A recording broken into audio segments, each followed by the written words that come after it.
Bismillahirrahmanirrahim. Innal hamdalillah nahmaduhu wa nasta'inuhu wa nastaghfiruh wa na'udzu billahi min shururi anfusina wa min sayyiati a'malina. Man yahdihillahu fala mudhillalah wa man yudlilhu fala hadiyalah. Wa asyhadu an la ilaha illallah wahdahu la syarikalah wa asyhadu anna Muhammadan 'abduhu wa rasuluh. Amma ba'd. Rabbi shrah li sadri wa yassir li amri wahlul 'uqdatam min lisani yafqahu qawli. Rabbi zidni ilma warzuqni fahma. Allahumma inna nas'aluka ilman nafi'a wa rizqan tayyiba wa amalan mutaqabbala. Assalamualaikum warahmatullahi wabarakatuh. Apa khabar muslimah semuanya? Sihat hari ini? Mudah-mudahan Allah Subhanahu Wa Taala memberikan kekuatan kepada kita kan dalam keadaan bulan Ramadan, dalam keadaan nak bangun juga untuk duduk belajar, mengikuti kuliah tepat pada waktunya. Itu juga satu memerlukan kepada satu kekuatan ya, bukan senang nak duduk ni tengok ustazah kan dekat sini. Okey, tapi tak apa, di sini kita akan sambung perbincangan kitab kita. Kitab apa nama? Al-Bidayah wa An-Nihayah. Okey, kitab kita Al-Bidayah wa An-Nihayah. Kita akan sambung perbincangan tentang Abu Bakar As-Siddiq dan bagaimana nanti di akhirnya kita nak kaitkan dengan kehidupan kita pada hari inilah. Baik, jadi kan untuk perbincangan kitab kita, hari itu kita berhenti di muka surat 39. Ya muslimah, kita berhenti di muka surat 39, tapi hari ini saya nak terus masuk kepada muka surat 42. Okey, topik 42. Sebab saya tak akan bacalah keseluruhannya sebab nanti panjang. Kerana kita kena ingat dalam kitab Al-Bidayah wa An-Nihayah, perbincangannya lebih banyak memuatkan tentang riwayat-riwayat yang yang diceritakan berkenaan dengan topik itu. Sebab tu dia jadi panjang. Maka di sini kerana kita berada pada ruang yang terhad ya, Ustazah akan pilihlah riwayat-riwayat yang lebih ringkas dan riwayat-riwayat yang menunjukkan kepada keseluruhan cerita yang berlaku dalam sesebuah topik. Okey, baik. So di sini kita akan bincangkan sedikit berkenaan dengan dampak dari wafatnya Rasulullah sallallahu alaihi wasallam terhadap kaum mukminin. Okey, iaitu dampak ni kita panggil sebagai kesan. Sekejap puasa tekak ni. Kesan kepada apa yang berlaku dari wafatnya Rasulullah sallallahu alaihi wasallam ke atas kaum mukminin. Baik, kita lihat begini ya muslimah. Kewafatan Nabi sallallahu alaihi wasallam bukan perkara yang mudah untuk diterima oleh masyarakat Islam pada waktu itu. Bukan perkara yang mudah kerana ia satu perkara yang tak pernah digambarkan oleh pemikiran mereka bahawasanya Nabi SAW akan meninggal dunia. Dan antara sahabat yang sukar untuk menerima kenyataan itu adalah Umar bin Al-Khattab. Dia antara sahabat yang sukar untuk menerima apa yang berlaku dan berita kewafatan yang telah disampaikan kepada beliau. Baik, di sini ya, boleh terus buka kepada muka surat 45. Okey, boleh buka terus kepada muka surat 45. Ada di situ perenggan yang kedua, Al-Hafiz Al-Baihaqi. Dia mula daripada perkataan Al-Hafiz Al-Baihaqi. Di sini saya ingin ambil tentang bagaimana situasi masyarakat pada masa tersebut. Kalau nanti ya, bila lepas kuliah ini boleh baca pada perenggan-perenggan yang sebelumnya lah, itu pada muka surat 42, 43, 44, untuk melihat bagaimana Imam Ibn Kathir beliau mengemukakan ataupun beliau mengupas topik ini untuk menunjukkan keadaan yang berlaku di Madinah pada masa tersebut. Dan kalau kita nak rujuk sedikit lah ya, pada muka surat 44 diceritakan tentang bagaimana keadaan Umar bin Al-Khattab pada masa itu, yang mana dia tak boleh ingin menerima tentang kewafatan Nabi, dan akhirnya datanglah Abu Bakar radhiyallahu an dan beliau menenteramkan keadaan dengan dengan membacakan sebuah ayat, iaitu innaka mayyitun wa innahum mayyitun. Abu Bakar baca surah Az-Zumar ayat yang ke-30. Sesungguhnya kamu akan mati dan sesungguhnya mereka akan mati pula. Iaitu Allah kata Nabi akan meninggal dan mereka, iaitu semua yang ada di sekitar Nabi juga akan meninggal dunia. Mana kita manusia ni, kita tak akan terlepas daripada kematian. Siapa pun kita. Okey, kita tak akan terlepas daripada kematian. Bila dah namanya manusia, benda yang Allah ciptakan kita sebagai yang bernyawa pasti akan mati. Begitu juga dengan Nabi SAW. Jadi bila Abu Bakar radhiyallahu an, beliau membacakan ayat itu tadi, ianya menyentak dan menyentap apa yang ada pada masyarakat Islam pada masa tersebut, menunjukkan bahawa Nabi adalah manusia biasa dan Nabi juga memiliki Nabi juga akan pergi meninggalkan mereka. Okey. Jadi kalau kita rujuk kita rujuk kepada muka surat 45 di situ. Disebutkan bahawasanya Abu Bakar datang dengan kudanya dari As-Sunuh. As-Sunuh tu ialah satu kawasan yang berada sedikit jauh daripada kawasan Madinah. Setelah turun, beliau langsung masuk ke masjid tanpa berbicara kepada siapa pun, kemudian masuk ke bilik Aisyah radhiyallahu anha menuju Rasulullah yang diselimuti dengan kain. Maka Abu Bakar menyingkap wajah Nabi, kemudian menciumnya dan menangis. Kemudian dia berkata, aku siap menebus dirimu dengan ayah dan ibuku, wahai Rasulullah. Demi Allah, tidak mungkin Allah mengumpulkan dua kematian untukmu selamanya. Adapun kematian yang Allah tuliskan atasmu kini telah engkau rasakan. Maknanya redha di atas kewafatan Nabi SAW. Jadi pada masa itu, kalau kita lihat kepada perenggan yang seterusnya, kita dapati ada riwayat daripada Ibn Abbas radhiyallahu an, dia menceritakan bahawa Abu Bakar pun keluar menuju masjid sementara Umar pada masa itu sedang sibuk berkhutbah. Okey, Umar sibuk berkhutbah, memberikan kata-katanya di hadapan manusia. Dan pada masa itu Abu Bakar perintahkan Umar supaya duduk. Tapi Umar enggan untuk duduk. Kan? Umar tak nak duduk, dan pada masa itu juga Abu Bakar pun mulai mengucapkan tasyahud, dan akhirnya manusia meninggalkan Umar, mengalihkan perhatian kepada Abu Bakar pula.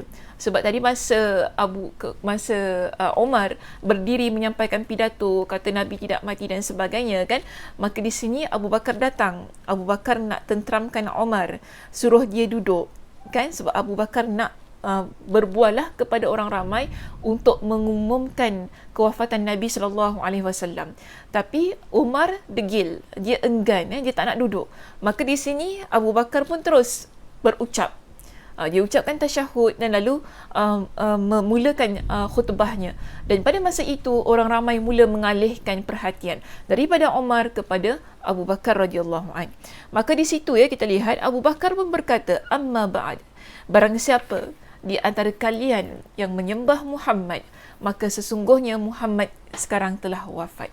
Namun siapa yang menyembah Allah, kan? Siapa yang menyembah Allah, maka sesungguhnya Allah akan tetap hidup. Dan Allah berfirman di sini, Abu Bakar radhiyallahu anhu beliau mendatangkan surah Ali Imran ayat 144. Okey, surah Ali Imran ayat 144 ada pada kitab kita muka surah 46. Wa ma Muhammadun illa rasulun qad khalat min qablihi rusul afa immata aw qutilan qalabtum ala aqabikum. Yang mana maksudnya Muhammad itu tidak lain hanyalah seorang rasul. Sungguh telah berlalu sebelumnya beberapa orang rasul. Apakah jika dia wafat atau dibunuh kamu berbalik ke belakang, iaitu murtad? Maknanya kalau Nabi itu meninggal dunia, Nabi itu telah wafat, bagaimana keadaan kita? Adakah kita akan meninggalkan agama Islam yang dah kita anuti? Adakah kita meninggalkan keimanan? Sedangkan yang kita sembah adalah Allah. Yang kita sembah adalah Allah yang Maha Esa, bukan Nabi SAW. Inilah kita panggil sebagai intipati ataupun isi kandungan yang terdapat dalam khutbah Abu Bakar radhiyallahu anhu pada masa itu, yang menyentak ataupun yang memberikan kesedaran kepada Umar dan juga insan yang ada di sekeliling, masyarakat yang ada pada masa itu. Okey. Baik. Seterusnya di sini Ibn Abbas radhiyallahu anhu berkata, demi Allah, seolah-olah manusia tidak pernah tahu bahawa Allah pernah menurunkan ayat ini hingga dibacakan oleh Abu Bakar, dan akhirnya semua orang menerima ayat tersebut dan selalu mereka baca ketika mereka ditimpa musibah. Di sini dalam ni hadis riwayat Imam Al-Bukhari, Muslimah, maka di situ disebutkan kepada kita oleh Ibn Abbas bila Abu Bakar dia membaca ayat tu tadi kan, mereka rasa macam tak pernah dengar pula ayat tersebut. Padahal sudah diturunkan ayat itu kepada mereka dan mereka ni pernah baca dan sering kalilah baca ayat itu kan. So di sini kita lihat bila Abu Bakar dia baca ayat itu tadi, maka ia menjentik kesedaran dalam diri mereka. Bukankah ayat itu kita biasa baca? Bukankah ayat itu sudah menjadi sesuatu yang diturunkan ke atas Nabi SAW dan disampaikan kepada kita? Maka di sinilah timbul kesedarannya bahawasanya Nabi SAW telah wafat. Dan itu juga menyebabkan Umar, kalau kita baca pada riwayat Az-Zuhri di bawah itu, ia telah berkata kepadaku Sa'id bin Al-Musayyib bahawa Umar berkata, demi Allah, aku tidak sedar hingga aku dengar Abu Bakar membacakan ayat tersebut. Maka aku yakin bahawa itulah yang benar. Tanpa sedar aku pun jatuh terduduk. Kakiku tak kuat lagi menahan tubuhku. Maka yakinlah aku ketika Abu Bakar membacakan ayat itu bahawa Rasulullah SAW telah wafat. Maka ini kita panggil sebagai detik-detik lah bagaimana Abu Bakar radhiyallahu an dilantik sebagai khalifah. Okey. Baik, seterusnya kalau kita muka surat 49 50. Tapi hari ini kita akan terus masuk kepada muka surat 51. Di situ kan lihat kepada perenggan kedua terakhir. Okey. Lihat pada perenggan kedua terakhir, ada perkataan pada baris yang kedua di situ, sampai kepadaku berita bahawa di antara kalian ada yang mengatakan, jika Umar telah wafat maka aku akan membayar si fulan. Jadi dia pun ceritakan tentang bagaimana, ingat ya, Umar ni adalah khalifah yang kedua setelah Abu Bakar kan. So di sini Umar ceritakan bagaimana pelantikan Abu Bakar radhiyallahu an. So dia cerita macam inilah ya. Janganlah seseorang terkecoh, maknanya jangan seorang tergesa-gesa mengatakan bahawa bai'ah Abu Bakar hanyalah kebetulan sahaja. Tak boleh kata sedemikian. Dan kini telah selesai. Ingatlah sesungguhnya pengangkatan dirinya, maksudnya pelantikan Abu Bakar, benar demikian adanya. Namun dengan pembai'ahan tersebut Allah telah menjaga keburukan terjadi. Maknanya Umar kata bila bai'ah ataupun pelantikan yang berlaku ke atas Abu Bakar, dia bukan berlaku dengan saja-saja, tetapi bila Allah takdirkan hal itu berlaku, banyak kemaslahatan seterusnya yang diperoleh oleh masyarakat Islam. Bukan kerana hal yang bagi dia menurut kepada pendapat Umar ni bukan hanya satu yang kebetulan sahaja. Baik, jadi tidak ada seorang pun di sini di antara kalian yang menyamai kedudukan Abu Bakar radhiyallahu an yang dipatuhi oleh seluruh manusia, dan sesungguhnya beliau adalah orang yang terbaik di antara kita. Kemudian dia pun ceritakan macam mana perkara itu berlaku. Ketika Rasulullah sallallahu alaihi wasallam wafat, maka Ali, Az-Zubair dan orang-orang yang berserta mereka tidak ikut sebab waktu itu mereka berada di rumah Fatimah. Kaum Ansar tidak seluruhnya berkumpul di Thaqifah Bani Sa'idah bersama kami. Lalu datanglah kaum Muhajirin kepada Abu Bakar, lalu kukatakan pada beliau, wahai Abu Bakar, mari pimpinlah kami untuk berangkat menuju saudara-saudara kita dari kaum Ansar. Maknanya dia ajak Abu Bakar untuk jumpa dengan saudara-saudara di kalangan Ansar. Ingat ya, Umar, Abu Bakar di kalangan Muhajirin. Okey, so sekarang mereka nak jumpa di kalangan Ansar. Kemudian ia pun kata, maka kami seluruhnya berangkat menuju mereka dan berpapasan, maknanya kita jumpa dengan dua orang soleh dari kalangan Ansar yang menceritakan kepada kami apa yang sedang dibicarakan oleh kaum Ansar. Mereka berdua berkata, hendak ke mana kalian wahai kaum Muhajirin? Aku menjawab, kami mahu menemui saudara-saudara kami daripada kaum Ansar. Maka keduanya berkata, janganlah kalian mendekati mereka, tetapi selesaikanlah urusan kalian sendiri. Ini nasihat orang Ansar tu tadi. Tak payahlah nak jumpa orang Ansar tu, selesaikan, settlekan masalah korang terlebih dahulu. Jadi aku pun menjawab, demi Allah, kami akan menemui mereka. Maka kami berangkat dan menemui mereka di Saqifah Bani Sa'idah.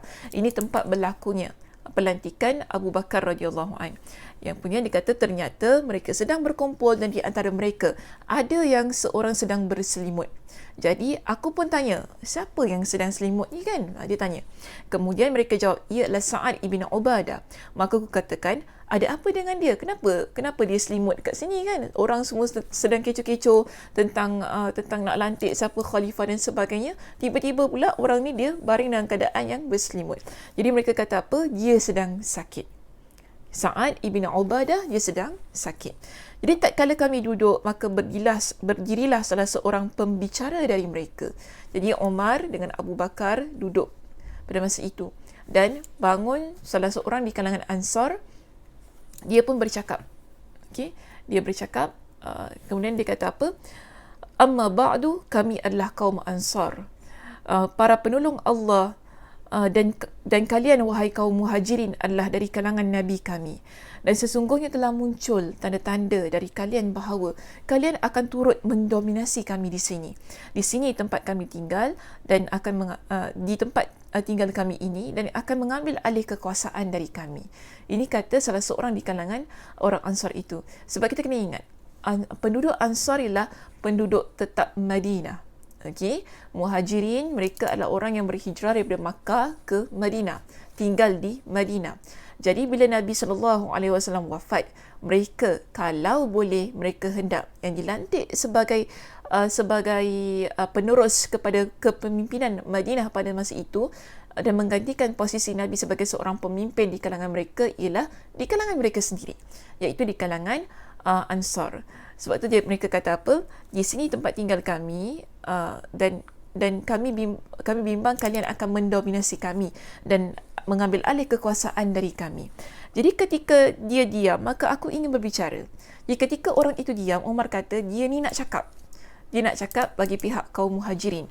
Dan aku sebelumnya telah mempersiapkan redaksi. Maknanya Umar kata dia dah siapkan teks dah nak cakap ni di hadapan kaum Ansar tadi kan, yang mana dia anggap sangat baik dan menakjubkan aku. Maknanya dia kata dia siapkan satu teks, satu redaksi untuk dia sampaikan kepada kaum Ansar yang bagi dia cantik dah disusun. Okay? Dan aku ingin mengatakan di hadapan Abu Bakar, dan aku lebih terkesan sedikit lebih keras darinya, maka aku khawatir dia akan mengalah.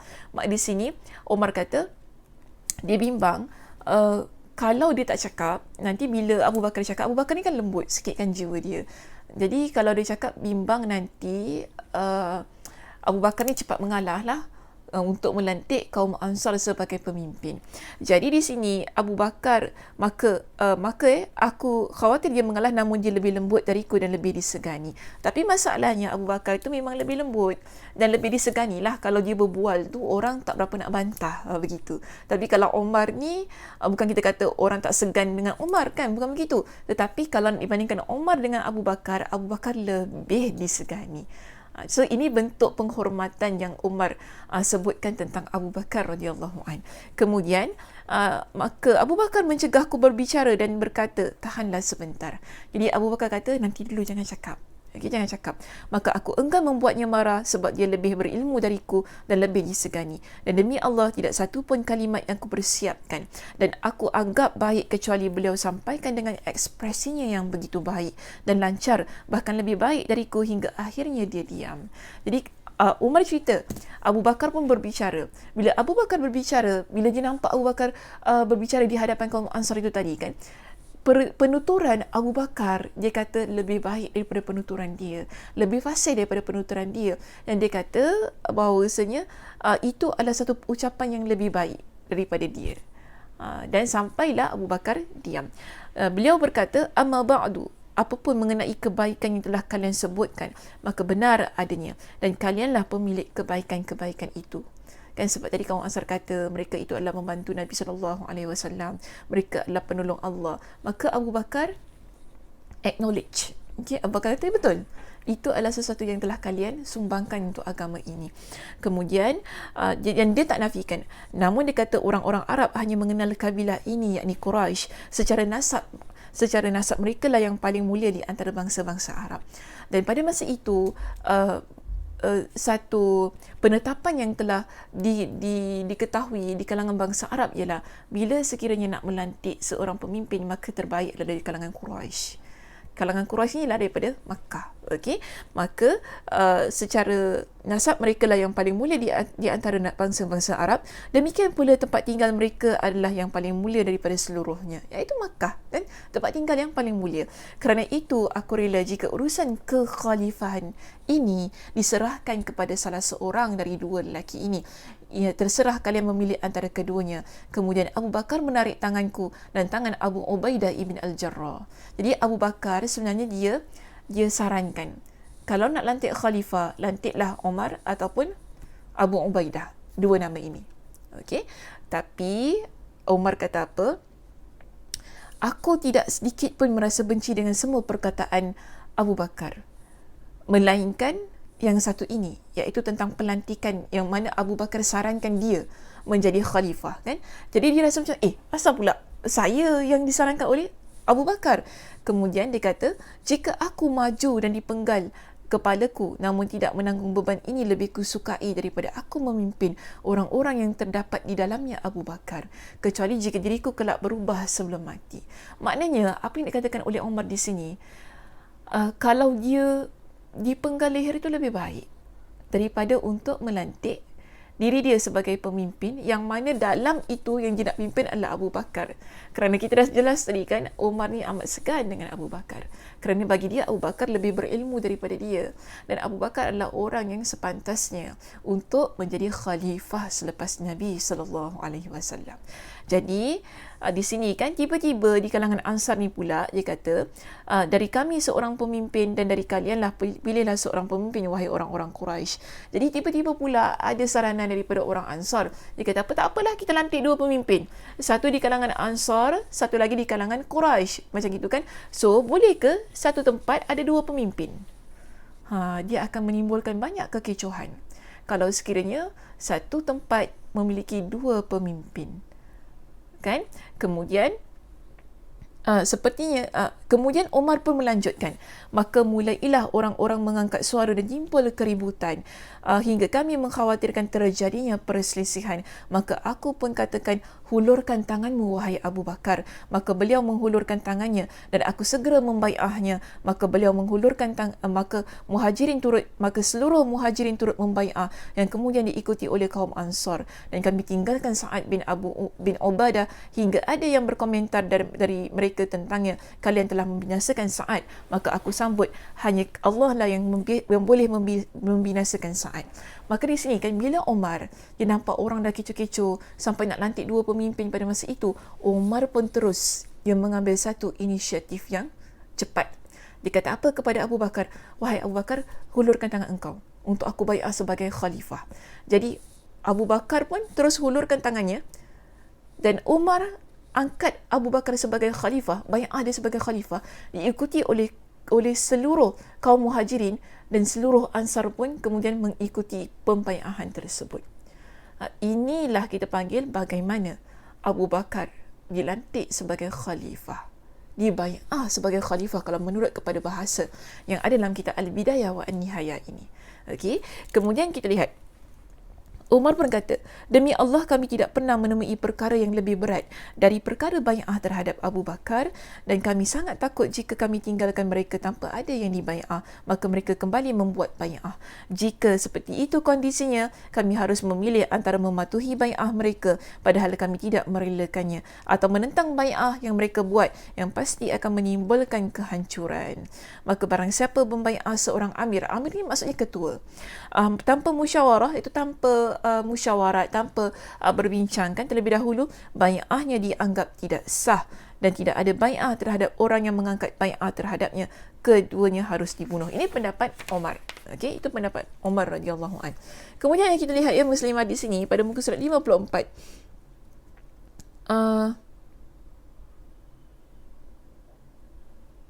Okey. Saya rasa itu sajalah. Itu saja. Sebab yang lain tu boleh baca sendiri. Yang penting ialah bagaimana Abu Bakar di sini dilantik sebagai khalifah. Iaitu bila tiba-tiba di kalangan Ansar merasakan bahawasanya mereka lebih berhak untuk melantik di kalangan mereka sebagai khalifah, dan pada masa itu Abu Bakar pun tampil memberikan penjelasan tentang siapa sebenarnya yang lebih berhak untuk menjawab jawatan khalifah itu tadi. Kemudian tiba-tiba di kalangan Ansar pula ada yang ingin melantik dua orang pemimpin, satu daripada Ansar dan dua di kalangan Muhajirin. Di kalangan Muhajirin, yang kita tahu Muhajirin ni selalunya adalah di kalangan Quraisy. Maka sebab itu kita lihat di sini Umar pun mengambil satu inisiatif yang cepat dan tepat, iaitu terus minta Abu Bakar diangkat sebagai khalifah dengan mengangkat tangan Abu Bakar, dan akhirnya keseluruhan di kalangan Muhajirin pun bersetuju untuk melantik Abu Bakar sebagai khalifah dan diikuti oleh kaum Ansar. Apa pengajaran yang boleh kita ambil daripada peristiwa pembai'ahan Abu Bakar radhiyallahu anhu itu tadi muslimah? Saya tak dapat keluarkan banyak tentang apa yang ingin kita ambil daripada peristiwa itu. Cuma satu je yang saya ingin katakan di sini. Begini ya muslimah, dalam hidup kita bila berlakunya perselisihan faham ataupun bila berlakunya hal-hal yang boleh mengakibatkan perpecahan, tidak kira sama ada dalam keluarga kita, ataupun apa-apalah yang ada di sekitar kita, mungkin di kalangan sahabat-sahabat kita, anak-anak kita, antara kita dengan suami kita, kan? Bila itu berlaku, jangan kita lengahkan untuk kita selesaikan dengan sesegera mungkin.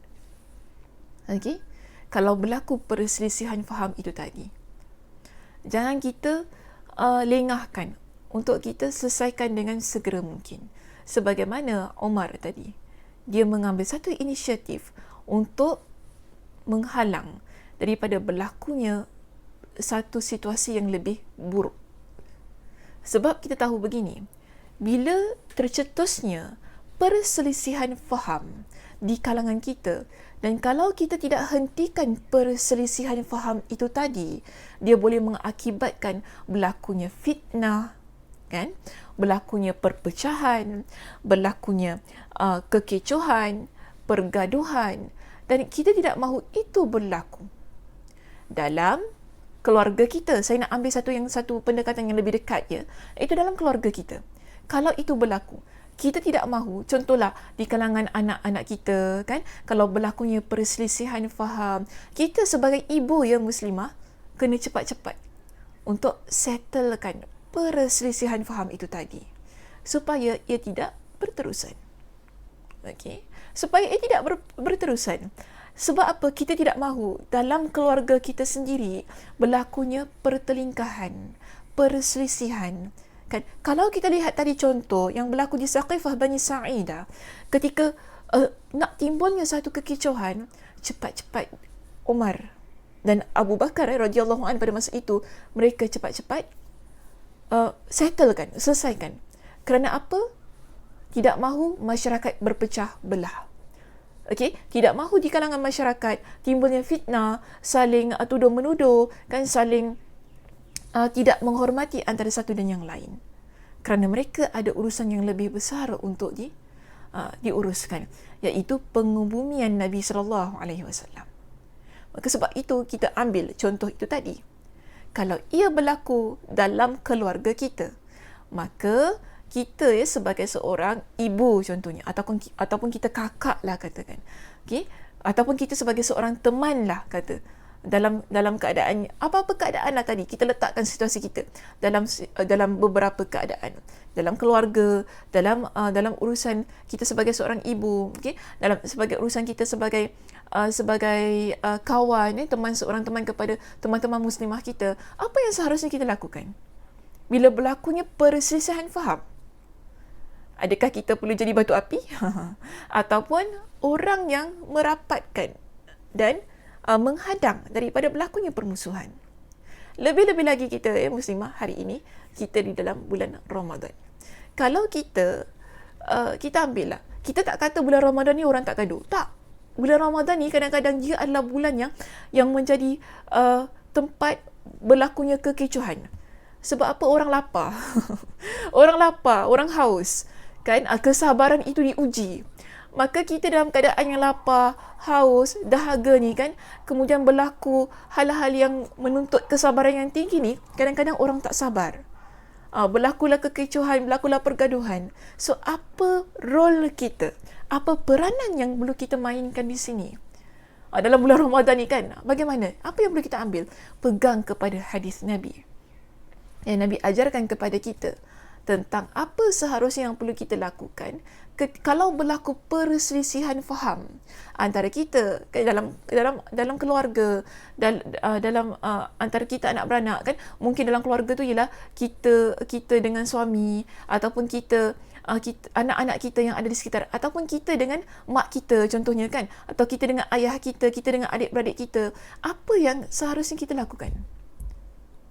Di sini berebut peluang Ramadan itu tadi ataupun peluang puasa itu tadi sebagai pendinding kan. Asyamu junnah Nabi sebut.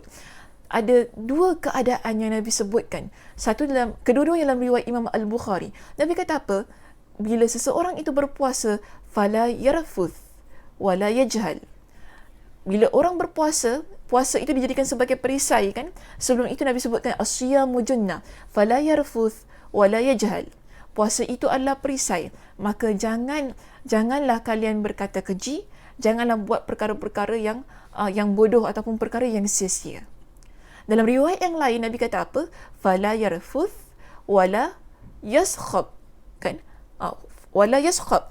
Jangan kalian berkata-kata keji, dan jangan kalian tu bertelingkah dengan keadaan yang berteriak. Kita pekik-pekik. Ini Nabi larang. Sebab itu, dalam keadaan kita pada bulan Ramadan ini, ya muslimah, bila kita berpuasa dan kemudian ialah faham sangat, lapar, haus kan, diri ni lemah, kemudian orang pula buat PL kan, orang buat kerenah dengan kita, rasa macam oish, my blood go upstairs kan, macam tu kan, rasa macam tu lah, darah tu up je kan. Inilah peluangnya untuk kita mempraktikkan kesabaran. Cepat-cepat kita settlekan, cepat-cepat kita selesaikan urusan-urusan kita tentang perselisihan faham itu tadi. Caranya apa? Sabar. Kalau kita rasa kita nak cakap ucapan-ucapan yang keji kan, tahan diri kita. Kalau kita rasa kita nak berteriak tadi, tahan diri kita. Kalau kita rasa kita nak buat perkara-perkara yang jahal tu maksud yang bodoh tu maksud boleh kita kata dengan kita pukul, kita maki orang lain, ataupun kita ucap perkataan-perkataan yang menjatuhkan maruah diri dia. Terutamanya kita kalau dalam family ni kan, janganlah kita jatuhkan maruah adik kita, abang kita, ataupun kita jatuhkan maruah mak kita, bapa kita. Sabar. Bukan saya kata, takkanlah ustazah orang buat salah pada kita tak boleh cakap. Boleh. Boleh kita cakap. Tapi dengan cara yang baik. Okey? Selesaikan dengan cara yang baik. Sebagaimana yang telah ditunjukkan oleh Umar dan juga Abu Bakar dalam kes itu tadi. Mereka berdua selesaikan urusan itu dengan cara baik. Adakah mereka berteriak? Tidak. Adakah mereka ini mengambil kekuasaan itu dengan cara yang zalim? Tidak. Adakah mereka lakukan sesuatu yang mana tidak ada pun orang lain menyokong? Tidak. Mereka lakukan dengan cara yang baik, yang disepakati oleh keseluruhannya. Maka ini yang boleh kita ambil dan kita terapkan dalam diri kita. Tentang bagaimana Abu Bakar radhiyallahu an dibai'ah sebagai seorang khalifah. Okey, itu saja muslimah untuk hari ini. Harapan saya mudah-mudahan perbincangan kita dapat kita ambil sebagai satu pengajaran yang begitu baik untuk diri kita, dan kita usaha. Lebih-lebih lagi kan, kita dalam bulan Ramadan ini, kita usaha untuk terapkan tentang hadis Nabi, as-siyamu junnah fala yarfuth wala yajhal, ataupun dalam riwayat yang lain Nabi kata apa? Fala yarfuth wala yaskhab. Maksudnya apa? Janganlah kalian berkata keji dan janganlah kalian membuat perkara-perkara yang bodoh ataupun sia-sia. Ataupun Nabi kata jangan ucapkan ucapan yang keji dan janganlah kalian ucapkan ataupun buat perkara-perkara berkelahi itu tadi kan, dalam keadaan yang berteriak dan berpekik-pekik. Maka di sini peranan kita untuk sama-sama memainkan mengamalkan hadis itu tadi dalam bulan Ramadan ini bila berlaku apa-apa yang tidak menenangkan hati kita. Antaranya ialah perselisihan faham antara kita dan insan-insan di sekitar kita. Okey muslimah, saya tutupi kuliah kita pada hari ini dengan tasbih kafarah. Subhanakallahumma wa bihamdika asyhadu an la ilaha illa anta astaghfiruka wa atubu ilaik. Assalamualaikum warahmatullahi wabarakatuh.